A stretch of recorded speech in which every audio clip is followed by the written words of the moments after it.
Hey everybody, hope everybody's doing well. I just wanted to get you this tutorial so that you can see how the triangle challenge number 3 should have been done. First thing you got to do is make sure you download your file and throw it directly into your, let me just back all the way out, go all the way into your project, through bin, through debug, drop it there and debug. That's where you want your file. And then whip up a nice GUI. Now I've already got all the code printed out here just to save some time, but let me walk you through it.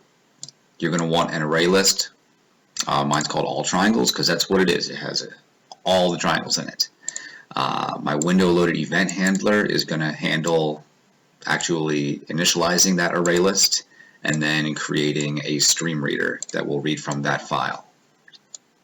Make sure that file is spelled correctly.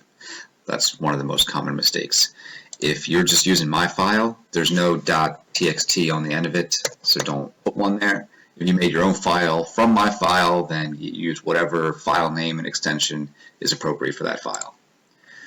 Now it's time to read from the file and throw stuff into all triangles. So let's just use the .peek method. As long as it is not returning -1, that means it sees something. So that means we can actually read the next line and then add whatever's there to my all triangles array list.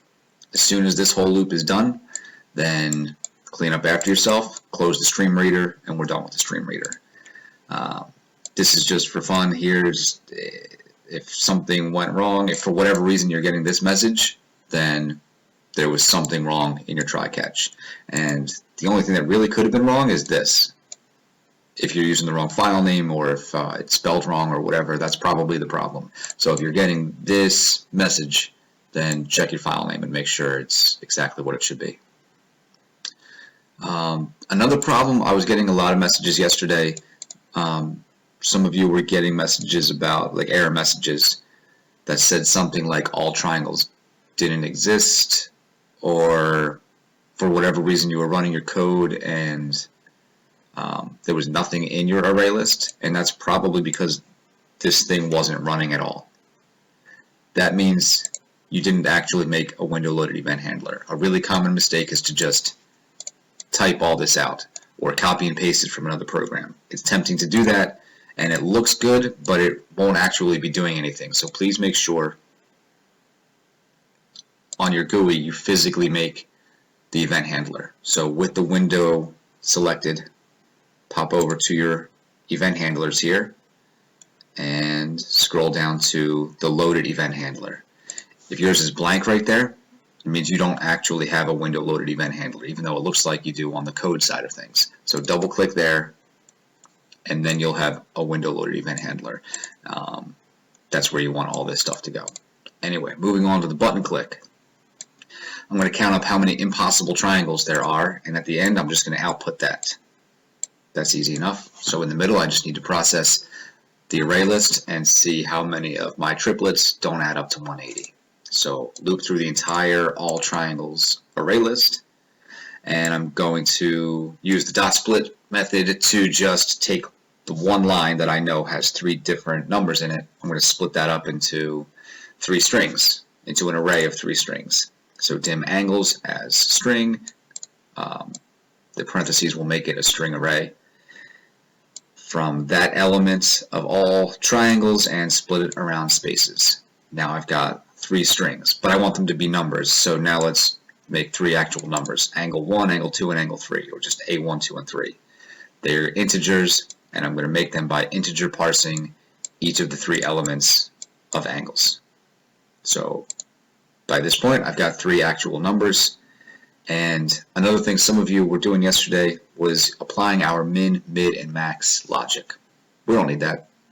I don't really care which angle is my biggest or my smallest. I just want to know if they add up to 180, or I guess I want to know if they don't add up to 180. So yeah, you can scrap your min, mid, and max logic. That's not really necessary for this challenge. It's not hurting anybody, but you really don't need it.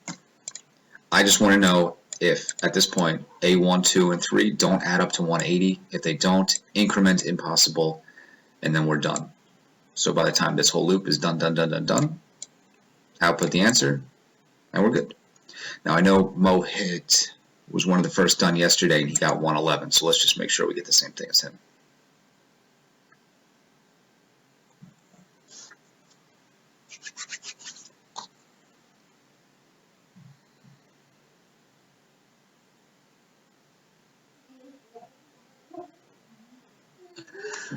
Awkward pause.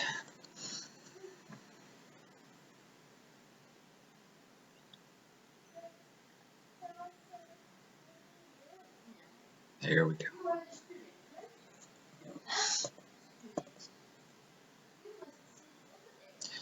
And there you go, 111, done. So that's all you got to do. Let me just back out of here so you can see all the code at once if you still need it.